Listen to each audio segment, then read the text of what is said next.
Yo, Cardi B just nuked Tasha K in federal court. And brew, this ain't a diss track. This is FBI-level forensic warfare. The Body Gang's lawyers allegedly caught the bloggers slipping with bank paperwork so questionable, the whole bankruptcy could implode. And Tasha? She really thought she could play poker with a Grammy-winning rapper who's got receipts longer than her wig closet. Bro really woke up, looked at her $4 million L, and chose to do it again. Before we get into it, subscribe, don't miss it, nah. Belcalis Almonzo, Cardi B herself, through her attorney Lisa Moore, filed fresh motions in the Northern District of Georgia Bankruptcy Court accusing Tasha K, aka Tasha K of Unwind with Tasha K, of submitting questionable financial disclosures and violating her non-disparagement clause. The filings landed in early May 2026, dropped through the federal bankruptcy docket, and amplified by TMZ. Tasha really thought slipping past Chapter 11 disclosures was a smart move. That's the energy of somebody who's never read the fine print. Now let's look at the receipts that show why this whole thing is unraveling. Alright y'all, pull up a chair because I'm about to walk you through this quote bank piece by piece. This is where it gets wild. In her original Chapter 11 filing back in 2024, Tasha K claimed she only had between $50,000 to $100,000 in personal assets to her name. When I read that number, I had to do a double take. 50 grand? You've been running a YouTube empire with over 1 million subscribers, selling memberships, doing brand deals, and you're telling these federal judges you got couch cushion money? Bro said what? That's the dumbest flex I've ever heard in bankruptcy court. Then Cardi's attorney Lisa Moore came swinging with this gem in the court filings. She alleged Tasha K failed to disclose certain offshore trust accounts when she initially filed for bankruptcy protection. Specifically, and this is a part that had me losing it, court documents allege Tasha created 2 domestic trusts and an offshore company to try to hide assets from the bankruptcy proceedings. When I saw the words offshore company pop up in the docket, I was like, nah, this woman really tried to pull a Panama Papers move on Cardi B. That line right there, that's where she lost the plot. Then comes the March 2025 settlement quote. Per the bankruptcy plan obtained by Rolling Stone, Cardi agreed to receive monthly installment payments over the next 5 years, totaling nearly $1.2 million, a fraction of the original $4 million judgment. Tasha publicly admitted on her own platform, I don't have $3.5 million sitting in cash. Okay, sis, but then how you got offshore trusts? Make it make sense. Nah, you can't say that and expect people to take you seriously. Now here's where it goes nuclear. In a recent filing, Tasha's legal team submitted a brief that, according to Complex, contained a hallucinated case, meaning it cited a court case that does not exist. The fake citation was named Doe versus Gonzalez, and Cardi's team also flagged what they called a fake quote attributed to a real ruling. When I heard this, I had to rewind 3 times.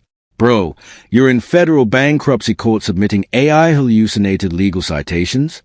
That's the energy of somebody who let ChatGPT cook without reading the recipe.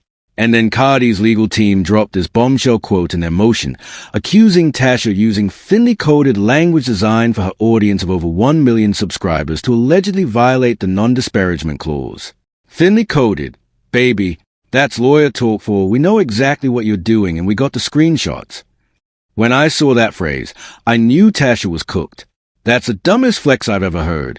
You can't outsmart a forensic legal team with wine glass metaphors. The receipts don't stop. Cardi's camp filed a formal demand for $3.9 million, basically asking the court to restore the full original judgment because Tasha allegedly breached the settlement terms. Brew, that's not a slap on the wrist. That's the entire arm gone. Now let's connect the dots. Now that we got the quotes, let's connect the dots. Because the timing on all this is what nobody's putting together. That bankruptcy filing? It dropped in 2024, right around the time Tasha was publicly performing the I'm broke, please donate character on her own channel. But here's the wild part. Within months of pleading poverty, she launched a GoFundMe asking strangers on the internet for $3.5 million. That's a move of someone whose calendar and conscience are not on speaking terms. So Tasha pleaded broke to a federal judge, then turned around and crowdfunded 7 figures from her audience? That's terrible timing. Brew. Behind the scenes, the relationship dynamics are wild too. Remember those trusts? Court filings allege she didn't just open one quiet account. She structured TWO domestic trust plus an offshore entity. That kind of structure doesn't happen overnight at the kitchen table. That's the move of somebody with a financial advisor whispering in her ear. Any smart person would have cleaned that up before filing Chapter 11. But Tasha isn't operating on smart person time. Now check the platform pattern. Every shady mention of Cardi or Offset has been routed through her own channel, the one connected to the income stream that allegedly isn't fully disclosed in court documents. Brew, she's using the same Monetized pipeline that's already under federal microscope to allegedly trash-talk the woman who's auditing her bank statements. Opposition, really thought nobody would connect these dots? Past beef context matters here too. This drama started in 2019. We're 6 years in.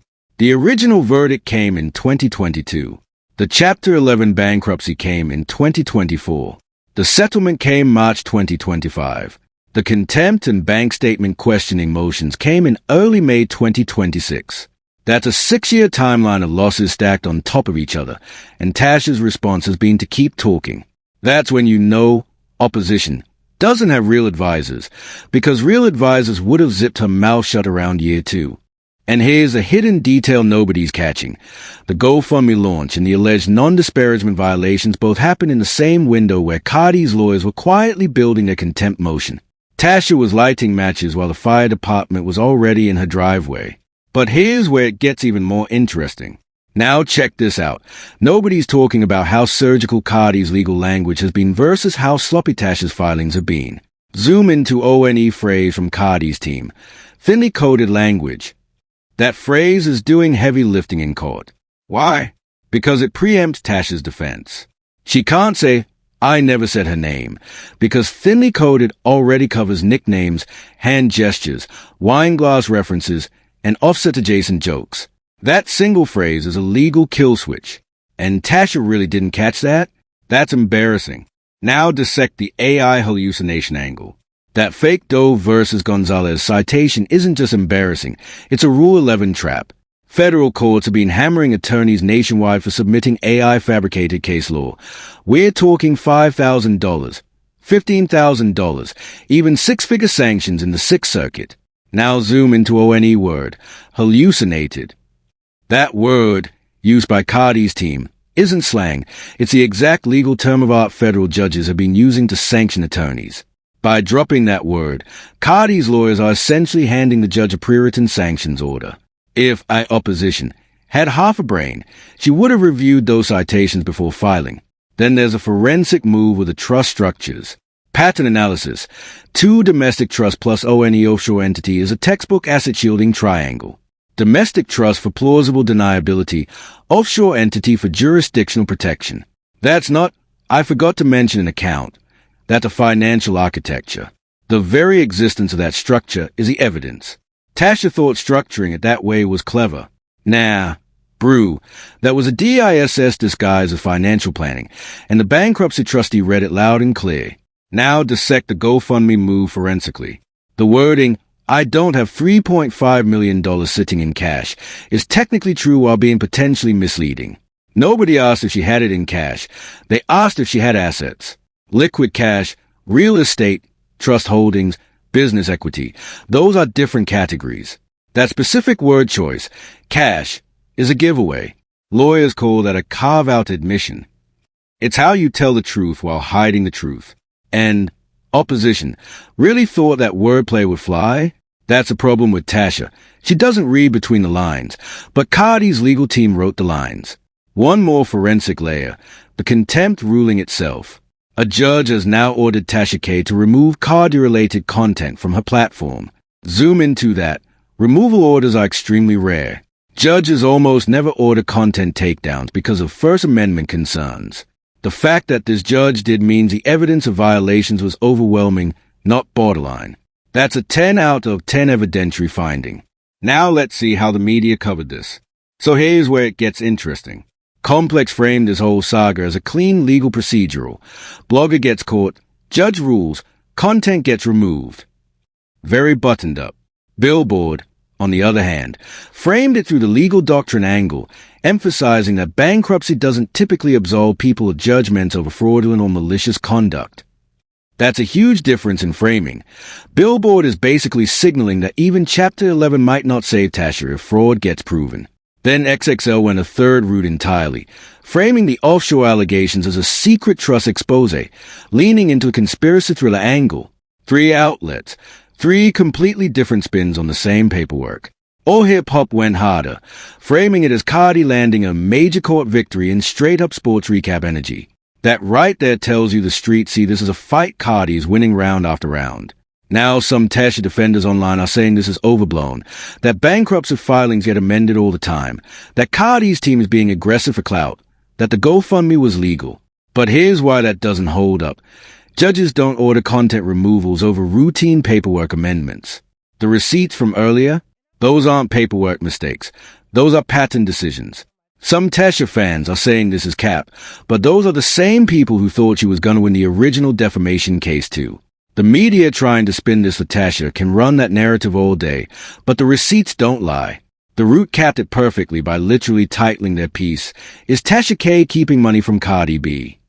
The headline itself is a verdict. But here's what nobody is saying.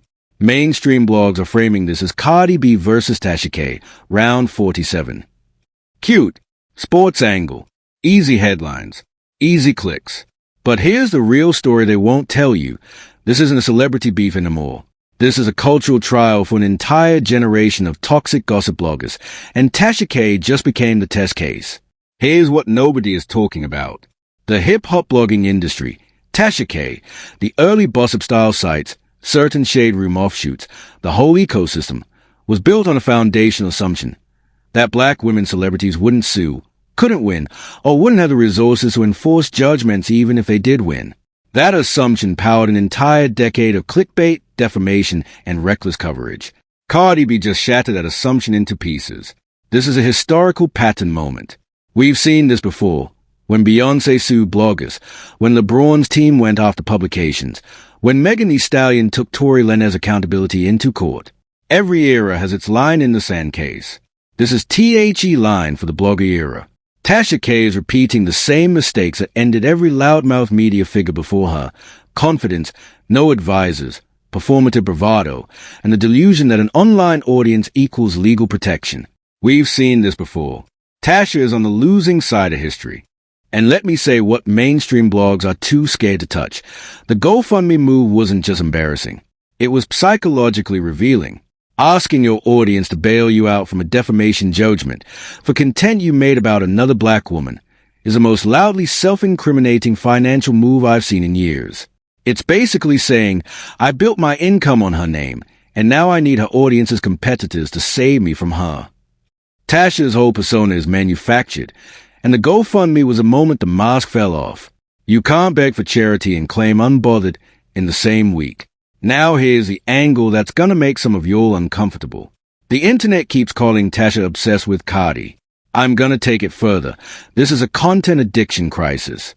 Tasha K is what happens when an algorithm rewards toxicity for too long. She literally cannot stop talking about Cardi because her brain has been rewired by views, controversy spikes, and the dopamine of viral comment sections. That GoFundMe? Connected to that same addiction loop. Those alleged offshore trusts? Same loop, protecting the money the content addiction generated.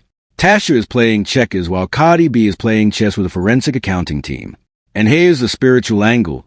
Pride. Real talk. Pride is what makes a woman who owes nearly $4 million crack jokes on YouTube, while the bankruptcy trustee is reviewing her trust paperwork. Pride is what makes you submit AI-generated case law to a federal judge because you thought nobody would check. Every smart person in this industry would have gone silent after that first verdict. Tasha doubled, tripled, quadrupled down. That's not strategy. That's pride eating somebody alive in real time. Our opposition represents the old guard of bloggers who thought they were untouchable, and the culture is done with them. The forbidden truth? Cardi B is no longer just fighting Tasha K. She's setting legal precedent that every gossip blogger in this country is now reading, terrified. Every site that ever wrote a reckless claim about a celebrity is now looking at their insurance policies. Every YouTuber with 1 million subs and a wine glass is recalculating.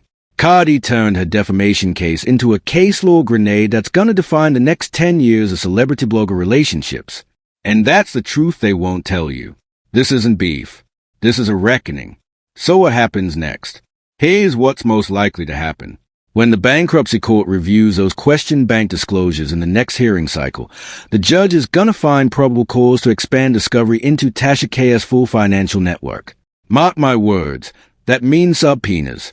To banks, to trust administrators, to PayPal, to Stripe, to her YouTube monetization records, to her Patreon-style memberships.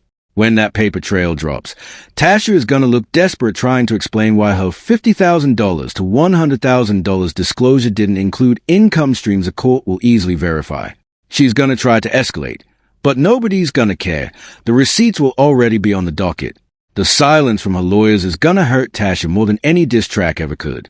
Now, if Cardi's team pushes for full reinstatement of the $3.9 million judgment instead, which is exactly what attorney Lisa Moore has signaled, that's an entirely different bloodbath. If a judge agrees that the bankruptcy was filed in bad faith, meaning Tasha hid assets, the protection of Chapter 11 evaporates. That means a full $4 million judgment comes back alive, with interest, with attorneys' fees stacking on top. Tasha is not ready for what's coming if Cardi takes this all the way. We saw what Cardi did when she won the original $4 million verdict, and Tasha doesn't stand a chance if those offshore trust allegations get certified. She'll lose either way. The only question is how loud the loss is. Looking at the bigger picture, this case is going to be cited in legal seminars and law school textbooks for the next decade. When the final ruling drops, every entertainment lawyer in America is gonna use it as a new playbook for handling defamation against celebrities. The cultural ripple? Bloggers across YouTube and Instagram are gonna quietly delete years of old content. Watch what happens. Entire archives are about to vanish overnight when the precedent locks in. This is gonna be the moment everyone remembers as when the toxic blogger era officially died. 5 years from now, people will look back at this as Tasha's biggest L.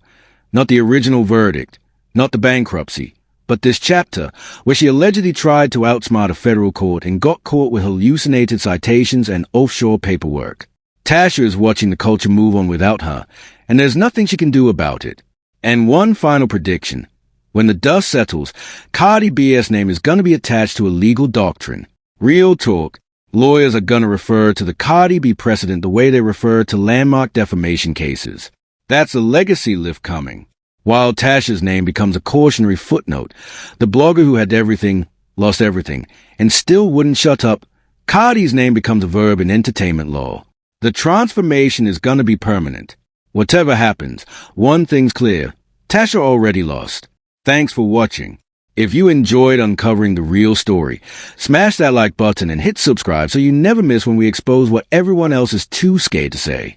Ring that bell for notifications. And if you want more truth bombs like this, click on one of these videos next. Trust me, you'll want to see what we found.